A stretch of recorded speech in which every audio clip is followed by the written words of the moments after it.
quand vous dirigez des humains, si vous voulez obtenir le meilleur d'eux, c'est simplement de les considérer. C'est simplement de leur faire confiance. C'est simplement de leur apporter des solutions. Et c'est simplement d'être un absorbeur de leurs inquiétudes et un diffuseur pour une confiance qu'ils auront en vous.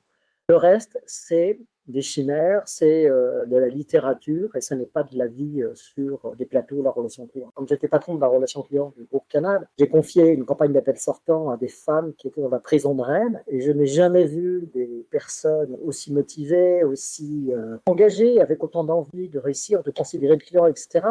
Parce que quand tu fais confiance à des gens, quand tu offres un avenir à des gens, quand tu leur dis ce que tu fais c'est bien, alors ils ont envie de mieux faire pour te montrer que tu as raison de leur avoir fait confiance. Et j'avais dit que j'avais été tellement, voire même émerveillé par le comportement de ces femmes qui purgeaient une peine de prison. J'avais annoncé devant tout le monde que les 2 premières d'entre elles qui auraient fini leur peine de prison, eh bien, elles se présenteraient à la DRH et moi-même, je les embaucherais directement comme conseillère client chez Canal. Quand on dit quelque chose, il faut 3 ans après ou 2 ans après, je ne sais plus. Une de ces ancienne prisonnière s'est présentée, elle est rentrée comme conseillère client chez Canal, et elle a fait une carrière de superviseur, elle va quitter bientôt, et moi je vois mon plaisir et mon bonheur, c'est d'être invité à son pot de départ à la retraite.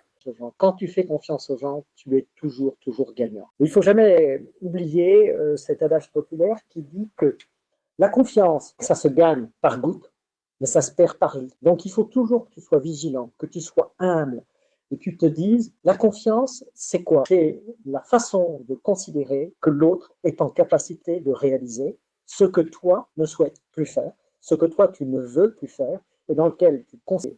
Et c'est extrêmement important d'avoir cette pensée toujours présente à l'esprit, d'une part parce qu'elle permet de durer, d'autre part parce qu'elle permet de te faire remplacer par des gens très bien, et enfin parce que la confiance reste, comme je le disais tout à l'heure, l'émotion de la collaboration. Tu ne peux pas collaborer durablement, chaleureusement, affectueusement, professionnellement avec des gens qui ne te font pas confiance, et comme c'est réciproque, avec des gens à qui tu ne fais pas confiance.